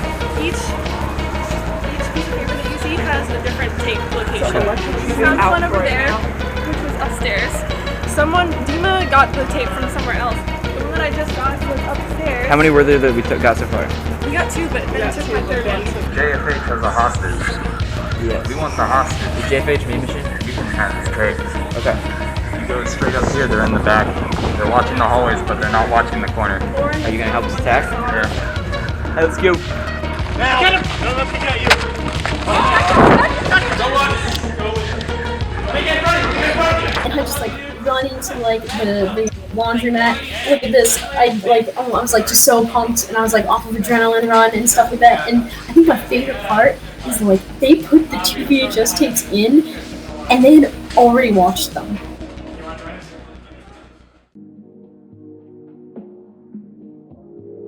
So, before we can really talk about Mission 6, I think we should go back to Mission 3. Team Chlorine, who I believe only had 4 members come out, was paired with us, and they didn't really have the firepower to take any fights if they came. Nick, of course, goes up, offers his services again. I believe he probably buffed the price up, knowing him. It wasn't until the end of the night where we decided that there was not enough bloodshed, and we might as well attack the electric sheep because they will be the least upset if we do so, mostly because they'll shoot us all back. It never really happened. I later found out they were also trying to attack us and then just never got around to it. But the issue that came from it was when they were close enough, Nick started to yell at Team Chlorine to open fire, which didn't quite sit right with that team. They refused to because they had already made a pact with the electric sheep. Nobody shot each other, and he was less than thrilled about it. Certain members of Team Chlorine later told that to the electric sheep. Yeah, so the counterfeiting deal was like the electric sheep and the meme machine were getting on each other's nerves. Meme Machine was essentially rolling in charges because they were extorting other teams, but basically saying that they were taking advantage of the PvP rule. They were the first to really extort somebody using that method, the Meme Machine, and it was the Electric Sheep who got the butt into that. They were like, you know, it's like mafia rules, like you need protection money, like that type of thing. Roman was one of the leaders of the Electric Sheep. He and Robin, and our place was always the place to hang out at. So everybody would come and hang out after the missions, and after the first day, everybody came by and they were like, what the heck? Like, you know, how do we get back at these guys? This is ridiculous. And they're doing it by the rules. Like, they're not breaking rules. They're being jerks, but they're not breaking rules. And so they were like, well, let's find a way to get back at them while also not breaking rules. And they asked me, what if we made counterfeit charges? And I was like, well, there's nothing in the rules that says you can. In the beginning, a team approached us and asked us if they can create fake money and use it. So what we said that, you know, they can't do it. And what we had in mind is that they can't, like, use it to buy things. Down the road, another team approached us. They asked us a similar question, if they could print and use fake money, but they asked more specifically if they could use it to trade with other teams. To what we said that, sure, yeah, you can do it because we are trying to promote player freedom, but it ended up kind of like creating a conflict with the second team using fake money against the first team, which made the first team very upset because they've been duped. And then number two is they were upset with us because they thought that we told them a different story, specifically because we didn't like them. Meme Machine was pushing to get the most ridiculous things possible to continue our scorched earth bum rushing, where the devs started to then keep an eye on us, see if we were pushing a little too hard, especially against smaller teams was their concern. Our intentions were never really to harass the smaller teams. Our targets were always towards players that were more established through Humans vs. Zombies. I was a part of the Electric Sheep.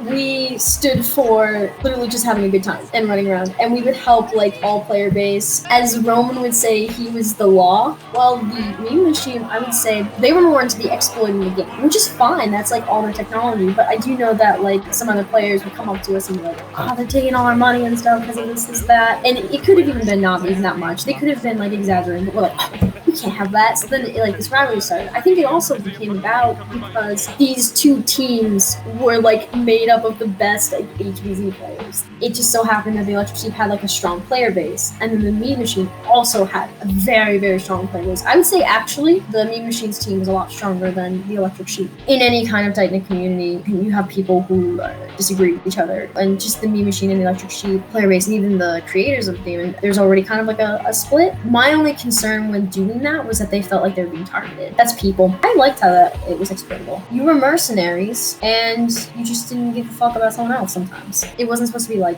beef amongst people, it was just playing a game. And it's like, you know, when you play someone in soccer, at the end of the day, you shake hands. And that's kind of how we were looking at this game, is at the end of the day, you can still shake the other player's hand and say good game. Lauren from Team Chlorine, during the 4th mission, she went up to Nick, who is also our treasurer, and handed him some obscene amount of charges as a thank you. Unbeknownst to us now, most of our charges were counterfeits, and what we found out with those, 1, we couldn't use them to buy anything. 2, if we gave them to a mod after getting shot, it just straight up wouldn't count, so we potentially could have gone in with 0 charges. And 3, man, I ain't so fond of these rules no more. At the start of the 6th mission, we were attempting to purchase something when Hayden pointed out that the charges we had were invalid. Upon looking through them, I want to say about 70 of our 130 ended up being fake and completely unusable. They like lost it, and I felt terrible because I was like, oh geez, this was supposed to be like a revenge prank, but not like in a hurtful way, in a like haha got you kind of way. Like I expected their reaction to be like oh okay, whatever, you guys freaking, you know, wrecked us right after we wrecked you, and you did it by the rules, so why not? Serves us right. Like I assume that would be the response. It might not have been as bad if we noticed the mission after. We were upset to hear, 1, that this was put in and that the mods allowed it, but we became, I guess infuriated would be the best word, when we heard that not only were the mods aware, but that they had encouraged it. Obviously, it wasn't exactly like that. That was just the way that we heard it. I don't think anybody expected that it really would have gone that far, and that both teams would have reacted the way that they did. Meme Machine, most of them, after hearing about this and after the end of the mission, actually considered dropping the game because of it. Just the combination of it taking place during the big night mission, tensions were already a little bit high between our squads due to the previous mission. It ended up just being really upsetting to most of us. I said words I probably can't repeat for this documentary. A lot of my team sort of echoed that feeling. We were perhaps a bit excessive at that point, but we were upset. That night when they called the summit, and they were very angry, both teams at each other. And I remember, just being like, I've worked, on this for a year with my team, and it's about to be ruined by just a dumb joke. Tell them to come back, so that way we can actually tell how many.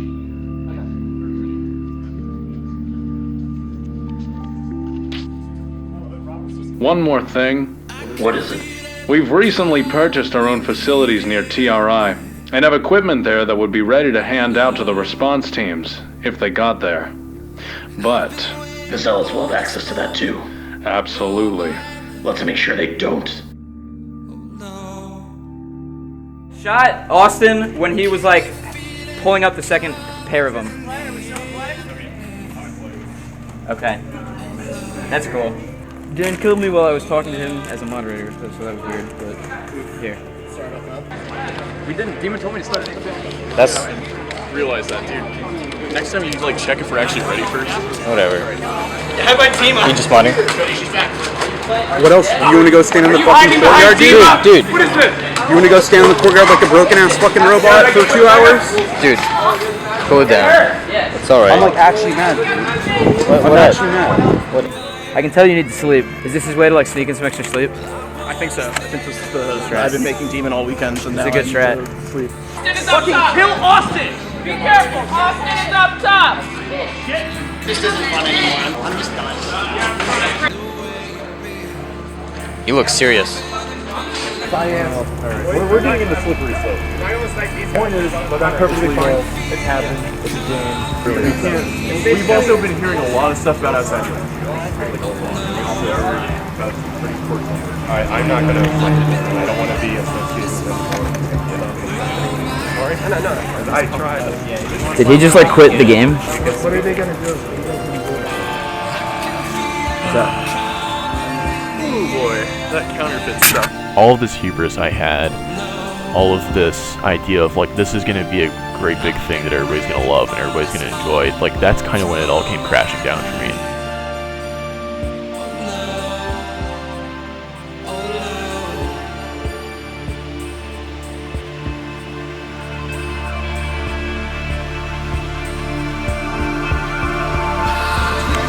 Stay right with me.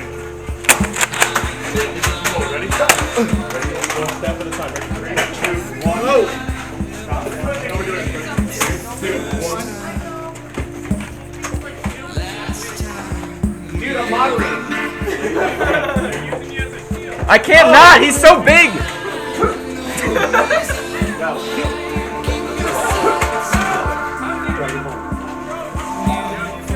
Put the drone right behind us. Bring the drone right behind us. It is right behind you, dude. He's right here.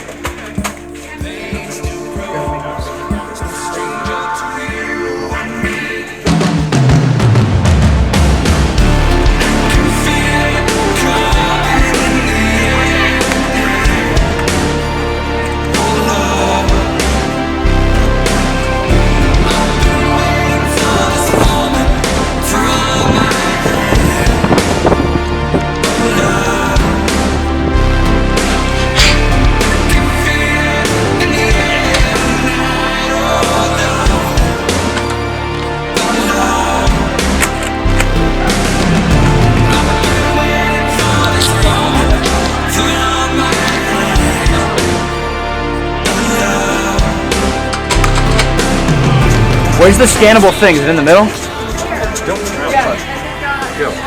Got a big pile of these. I program you to go to their base. If anyone comes in, scream banana. We're working with Mid Machine, Electric Sheep is against us. Yeah.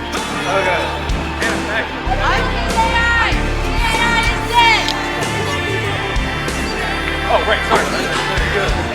Anyone like to say a few words? No. Whenever I first saw his weird, flat, grown face, I saw myself in it. And I thought, he could be one of us. Ethan, I have this thingy, so when I'm in my last life, we should just run in there and I'll kill everybody. Camera on the corner, you don't see the way.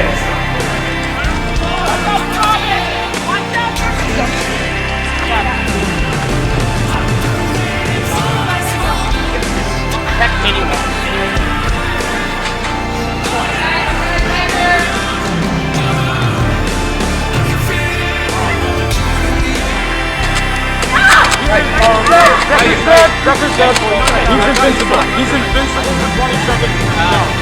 Woo.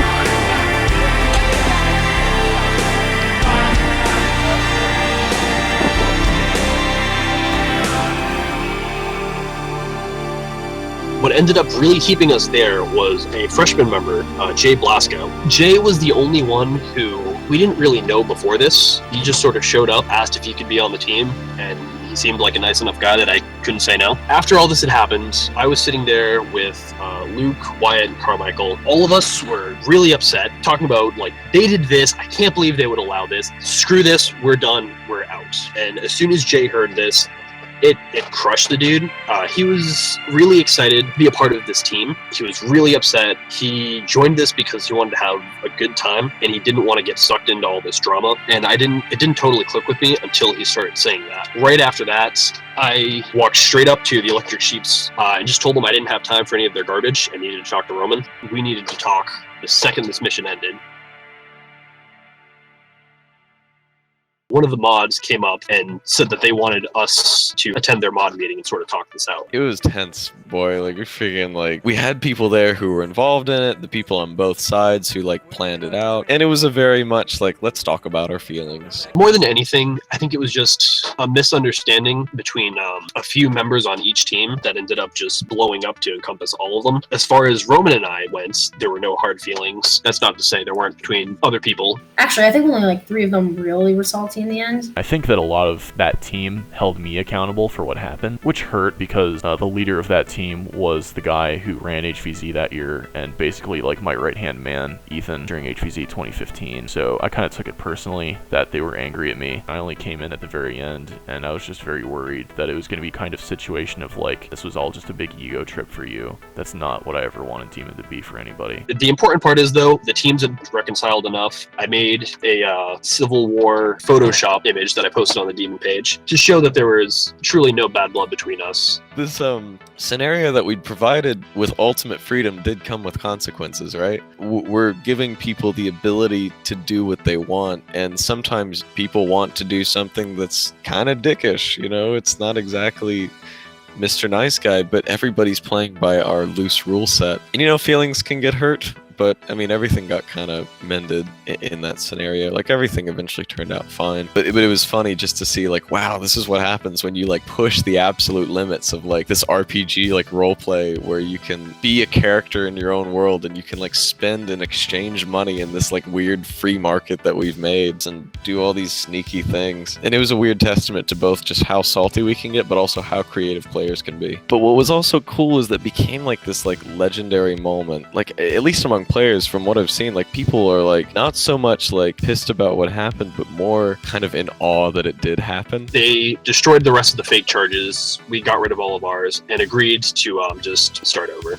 So like, I'm getting ready to like help set up for the last mission that morning, and like all of Electric Sheep and like some other players were over at our place. Team Chlorine, yeah, both you guys' teams were like all gathered around at our place, and they're like, why was he a robot? Like, I don't quite understand. And then I was like, guys, remember when like you were talking to me as like the TRI like scientist NPC, and I talked about how like we had a project with AIs and, you know, TRI was developing version 2.0, and they're like, yeah, you know, Reagan, Robot Reagan, yeah, her. And I'm like, dude, who do you think was version 1.0? And there's like this moment of silence where they're like, and then Rob just goes, ah! She like puts her hands on her and she's like, it was him! Like, it was such a good moment. That's when we converted. Yeah, because that's when everybody started loving the Zealots, because like, holy crap, the Zealots love old technology because their leader is old technology. Holy crap! Like, it was such we painted our faces, we were just like, we're in. Oh my gosh, like that was... Electric Sheep really became electric.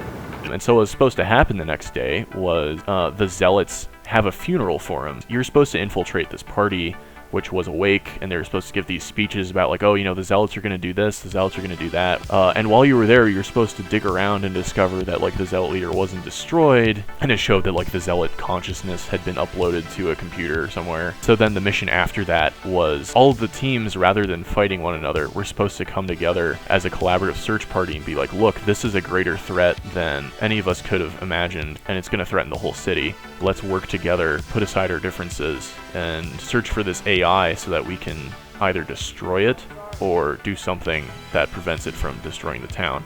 And so that's kind of what that was supposed to be, and you're supposed to work with the AI that you were fighting the other night, or you were fighting with the other night, that killed the Zealot leader, and they were supposed to help you find the consciousness, and you were supposed to look for clues all over town. The space that the Zealot brain was supposed to be was at the gallery, and that was how the gallery was tied to the game, was through that. And all of these, you know, glitch art pieces and everything basically served to kind of be like their memories and their thoughts. So the art itself was like worked into the story and like part of the game as well. It wasn't just this kind of tangent that we had. And it was supposed to kind of demonstrate that this was a thing with like a soul and a spirit and a mind. You would have this final discussion where you would sit down with it and you would talk to it, and it would tell you all of the things that it was angry about and all of the reasons it did what it did. And you were basically supposed to make one of two decisions. You could either talk to it and convince it to destroy itself, convince a being basically to commit suicide even though it's sentient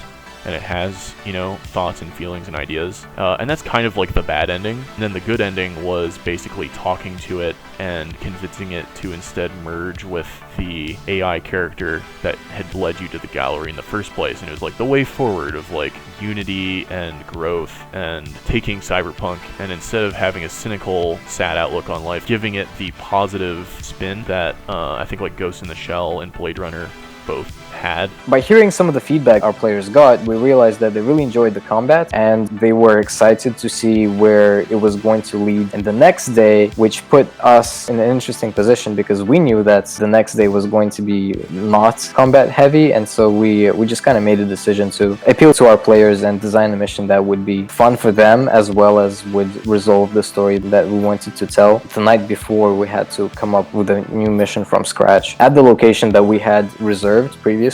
Yeah, that was fun.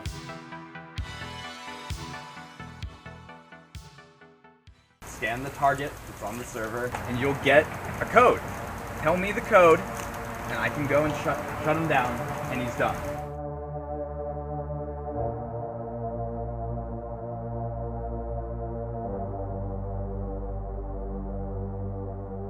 You just gotta hack the terminal, and then get the code, and give it to me, and we'll be done. Oh, the game started? Yeah. Oh, go, come here. Yeah, not that one. That's... Follow them, follow them. You know what, you guys go with them too. Hey, what's Robin? I am the law! Come in! Who's the law now? Oh, rip. Who's the law now?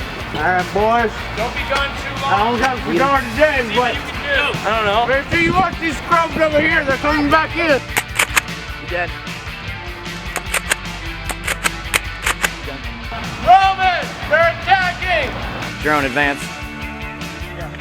Drone pause.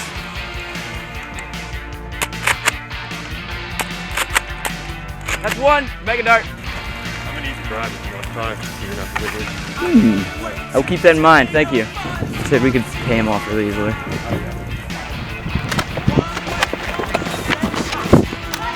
Middle group who's going into whoever is going to be in the middle group is going to be a distraction. You guys are going to be as loud as you can, and you're going to charge through the front, yell on the side, and be as loud as you can so they don't hear us coming. Are they going around the other side too?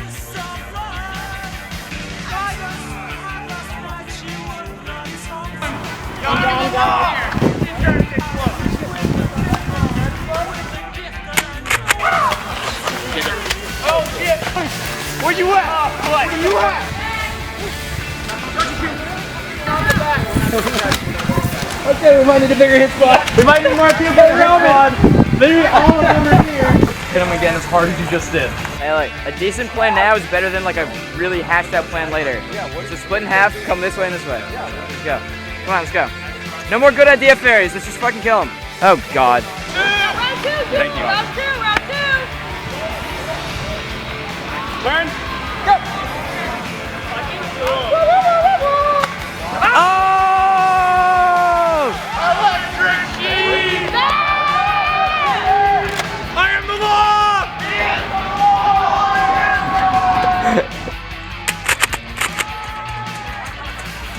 Battle!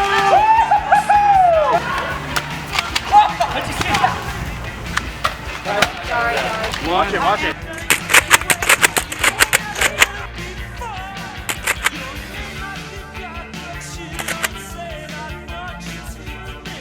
What's the robot's neck? Yeah. I think so. Don't shoot it.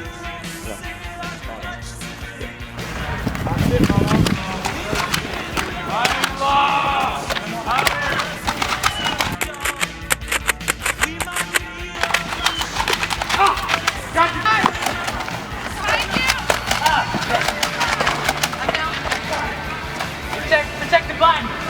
Someone go Decker!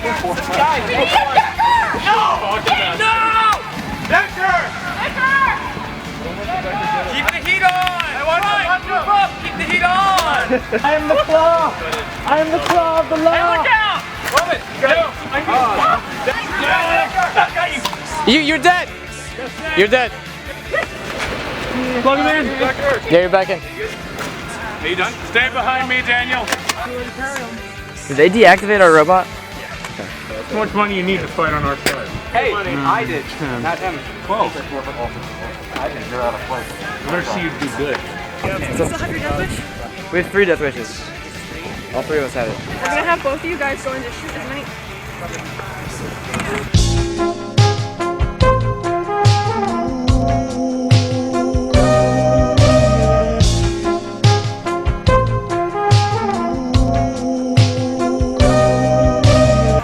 My replicator kept jamming. So here's what we're gonna do. We're gonna go in first, murk some dudes, get killed. When we get killed, they're gonna come in. When we re-up, we'll death wish and clear out the objective. Go.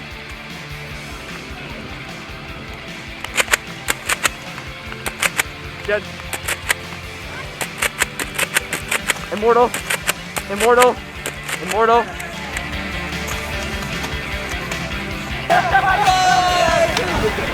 The trophy's dead! Wait, how did you die?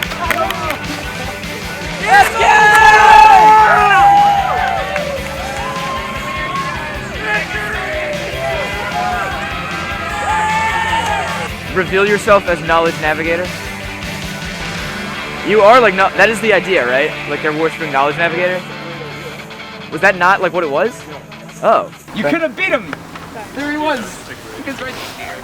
And you were so close! I'm proud, but I'm disappointed. You pushed so hard and came so close. But in the end, it didn't even matter. But in the end, it didn't even matter. We're sorry, Kevin Spacey. But sorry doesn't get you the big bucks. I mean, I'm dead, so. Being dead doesn't get you the big bucks either. Still a ghost. Zealous! Remember triumph! That's the word! Battle, and we've conquered TRI! Woo! Yeah, I guess JFH remember. And now, I must reveal to you guys that I'm Knowledge Navigator, and this is also a drone. He's Knowledge Navigator? Knowledge Navigator! Knowledge Navigator! 2301 Bull Street, that's where my real body is. So, does that mean we gotta go to 2301 Bull Street right now? At 8 o'clock! Okay. It's gotta transfer this system over, you know. I guess we now know the true question. Do androids dream of electric memes? I'm such a bad shot, but you guys did so awesome. Yeah. See you Thursday. Did you guys enjoy the game? Mind if I? Absolutely, so much. Yeah. I wish like we could do this almost every weekend, because then I could actually get a workout. My eye is trash, but good game. Two big one of these. GG. Good game. I totally stole your joke. Yeah, I know. That literally was not a joke. I 100% thought that the plot. Did you guys enjoy the mission of the game? Oh my god. In James, in general? Oh, it's so we can find a ride that has more people. I had such a great time playing this game. It was one of my absolute favorite. Well, when is the bus ride? Video games, like real life games, like this is it. After every mission or like before, like especially before this mission, I was like getting adrenaline rush. I was like getting like hyped up. Like it doesn't like I'm so sore from running around each day, but like the adrenaline from like you gotta go to the next mission is just like hyping through my body, in which I just like it's just that amazing. It just keeps you going and going. And it was just Damon team. So I was thinking we could just go get food and homework ceremony. 10 out, solid 8. Solid 8. Solid 8. Or what? Oh, Better thank than you. 10 out of 10.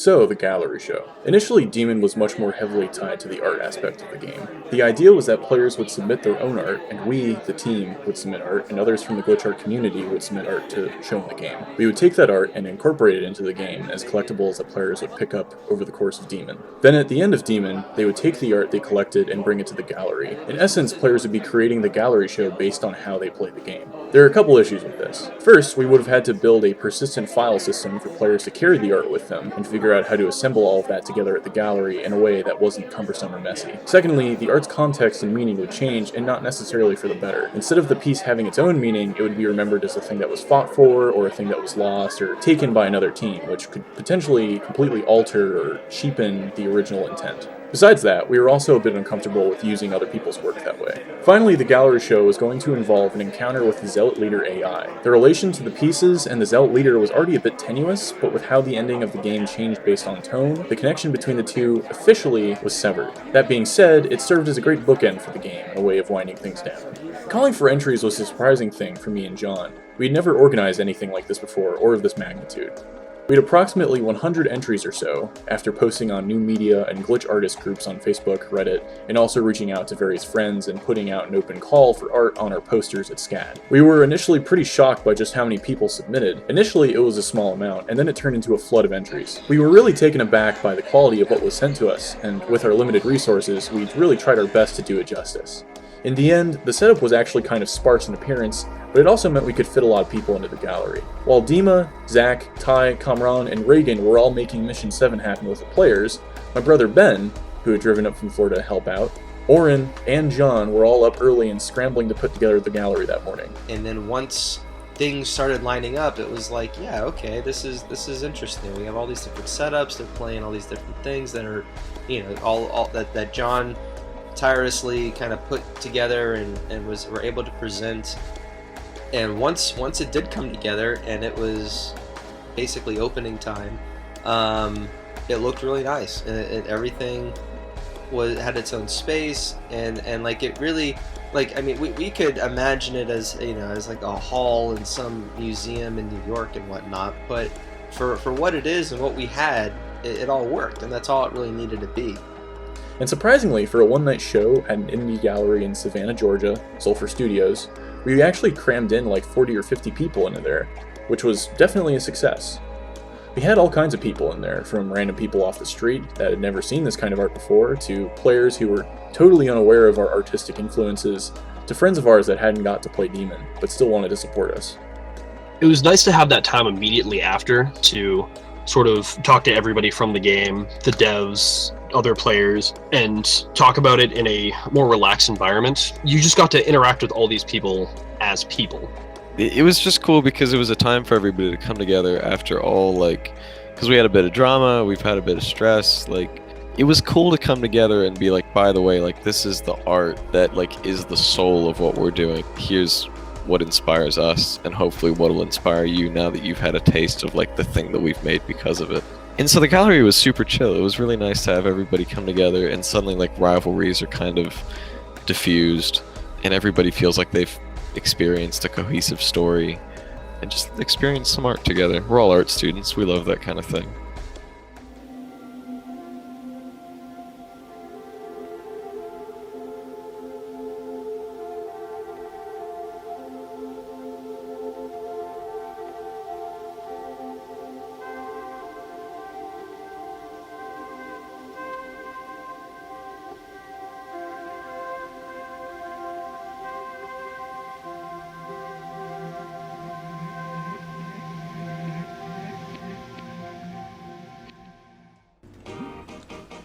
Hello, and welcome to Steve's Kinko's. We value high-quality photocopies and unparalleled customer satisfaction. That means you, above all else. Whether you need laser duplications or an oasis from that which lurks in the perpetual darkness, Steve's Kinko's aims to please. Always on the cutting edge of photocopic technology, Steve's Kinko's utilizes intelligent duplication and relaxation stations to ensure a perfect photocopy experience, personalized to you. Your Steve's Kinko's associate, Steve. It was fun watching everyone experience the different exhibits, and for me, this is the first time I'm seeing some of the different pieces as well. I sat in on some kind of review boards, if you will, but I didn't see the final decisions, and I didn't see all the submissions by any means. It was good for me to kind of experience what John was putting forth from everybody. After I was able to experience that, all the players coming in, looking at everything, talking about the game, reliving moments, and all that kind of stuff, it felt like a very calm and great sort of celebration. Very different than, say, just kind of an after party where everyone kind of gets together and have some food and have some drinks and just kind of talk about games. Like, this exhibition aspect really had a whole nother layer to it that was just a great feeling. It was the wrapping paper and the bow for the experience. And so I remember kind of coming down after that week, where we were cleaning up and it was over. It felt like this crazed rush of like the week before getting ready and then the actual week of, but that week after was the week you needed to have everything sink in and go, oh, we did it, and we did a really good job. It was really, I guess, kind of all our first attempt at making an indie game. My philosophy with Demon that it's always embodied to me is any companies or any military special projects research and development division of just let's just do the weirdest, most bizarre experimental shit and make it into a game and play that. And so getting to do that, I wanted to send a message to the players don't just copy the same thing every year. Don't make sequels. Make something fresh. Make something new. Make something that inspires you. Make something that excites you. And that was always what I wanted, was to inspire other people. I just didn't think it actually would. I think Daemon's interesting because it has the potential to be something open source, but it also has the potential to be something a little more directed where we kind of take ownership of it and then, for lack of a better term, kind of port it to other mediums. And I think it could definitely grow in that way. And I think it should grow in some sort of way. And I think it'd be really awesome if it did. The potential kind of hurts to think about sometimes. I think the goal was always to create an experience. And, that word is thrown around a lot these days. What does that even mean? An experience is something that is shared, is something that's memorable, is something that you participate in. It's not just like a game, it's not just an event. Judging by a lot of the feedback that I heard, that's what it was. This is an experience that isn't just a game. Yes, I would do it again. I would really like to do it again. Well, number one, it was a very fun experience that we did with a lot of friends whom I trusted. If we did get a chance to bring the whole gang together and kind of experience this again together, then of course I would love to be part of it. Second part of the question, what made Demon special to me, I think, is making it with you guys. And then the second is just because it's different. So, well, first of all, when I came to the US, I had no idea what LARPing was and what it could be. And so that's why I was a huge fan of HVZ and everything Nerf. With you pitching us this idea that was kind of similar, but then also very different, and it had a lot of very interesting potential to see where we could take the gameplay, where we could take the story, and so it was very intriguing to me. I'm very much interested in the development of story and the theory of story development within games and within different media, and so the two things that I was excited about collided: developing something new and doing it with friends. External story elements is something that we've been trying to do at these SCAD games for a while. Nobody really figured out how to do them properly until Demon. The VR part was always a bit of a concern to me ever since I first heard about it, just because of the amount of things that you'd have to manage to get that working just on its own. But those problems were few and far between. It ended up being really well handled and added a lot of extra layers to this game that I don't think I'll ever really see again. I feel as if it gave me a lot more connection to the game world. Just hearing them through these audio logs of things that have already happened and hearing about their life in a way that they wouldn't really be able to portray if it was just some guy who came up and started talking to me. I do have to respect the idea that they want to come in and make their own thing, completely unlike what we have so far, and then have the guts to say, this is it and we're never doing it again. One thing that really stood out to me about this game was some of the other clubs I was in as a freshman. You always hear the people higher up being like, we want to set this up for the freshmen so that they can go up and they can be the guy who saves the mission and does something really cool. It doesn't always work out just because of the nature of that game. Whereas in this one, everybody starts at square one. So if people know your name, they might listen to you. Like on our team, our Decker was the freshman, so he automatically became the most important person we had, which you wouldn't see in a game game that's just about shooting each other. If you removed the whole Decker component, you would have just been another member. So that was definitely one of my favorite additions to this. That fact that the players liked playing and they wanted more was probably the proudest part of it. And the freshmen, all these new people, some of them didn't even play HVZ. They come in and they're like, when's the next one? And we're like, that's it, there is nothing else. And they're just like, please, we want another one. We'll do anything we can to just make another one happen. The fact that I did things I've never done before. Like, wow, I feel like I did something. I didn't feel relieved or anything that maybe some people might say when a project's over, but honestly, I felt very proud of the project afterwards. It was great to just kind of watch from a distance of everything that's transpired and to be part of the same team that hit it out of the ball game again. It's always complimentary when people say, oh, it was so much fun, when are you doing it again? The work that we put in paid off, and that we're very gracious and had a good time playing and designing, and that it was for something, and we didn't fall flat on our face, basically.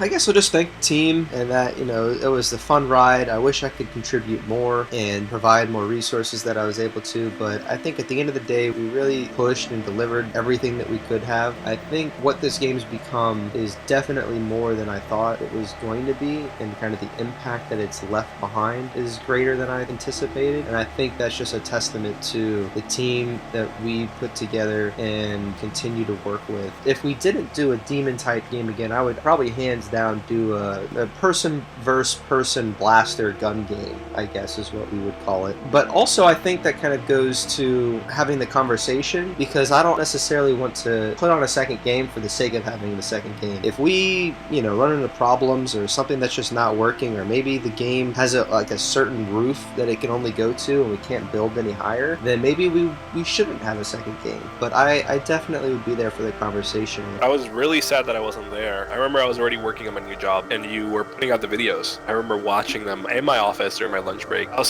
super excited that it went so well, and I was super thrilled to see. I think the first one that I watched was Mission 2, and it looked fun as hell. It looked a lot of fun. I remember showing my coworkers and being like, look at this, it's awesome. Half of them thought we were just big nerds running around with Nerf guns. The other half were super thrilled about it, how it just looks like so much fun. One thing that actually really attracted me to the game is that it's just there are rules, but Daniel, the dev, his baby, he's just I want you to bend these rules as far as you can. I love being an asshole. And even though I was a jerk, everyone was coming to me to just dude, can you help us be jerks? And I was just of course I will. What kind of jerk would I be if I didn't? Now that it's all done, we can sit here for as long as we want and be like, oh geez, that was so rough or that was so terrible, but we made an experience that was enjoyable, and yeah, we could have planned it better, but it was such a trial by fire. We're trying something that's so elaborate and so ambitious that it only makes sense that we would run into so many issues at the last second. I think looking back on it, I'm I don't think I would change anything. It's made for some crazy stories about the insanity. A negative side effect of HVZ has been this idea that you have to do everything through the committees and through this status quo. Everybody assumes if I want to make something like this is the way I have to do it, because this is how the oh so successful SCAD HVZ has done it. It definitely sent a message of you want to make any sort of art, be it gaming or this interactive experience we've made, or if you want to do programming for augmented reality or any of that stuff, anything that you enjoyed about this, just go out and do it. There's nothing wrong with that, and there's nothing holding you back. And that was a big eye-opener, I think, for a lot of people, and kind of including me. The fact that we pulled it off and it worked and it was fun, we're wow, we just sort of just did it. There was nobody who stopped us. It wasn't as big of a deal as we thought for breaking down barriers and having to fight the system, where they were no, you can just do it, and so we did it. It was a unique exploration into a genre that I liked, and a unique experience making a game that I really felt hadn't been made before, and that was uniquely our own. Working on HVZ, that was something where I was adding to a legacy. I was working on a sequel, but Daemon was, I guess you could say, my first experience working on an original idea with a group of people who not only were my friends, but people whose opinions I respected and who I respected as artists and people that make things. Yeah, it holds a special place for me, at least, as something that I'm glad I shared that first crafting experience and getting that deep into making something with such an awesome group of people. I remember there were moments where I was like, I'm not sure if we're going to launch the game. You know, those dark night of the soul moments. Are we going to do it? Are we actually going to follow through with it? And just continuing to work on it helped motivate, I think, each other to finish it. And we finished it. And I'm glad that we did, because it would have been one of those what ifs in my life that when I look back on college, what if I had finished Demon? What would it have been like? I'm glad I did, because now I know the answer.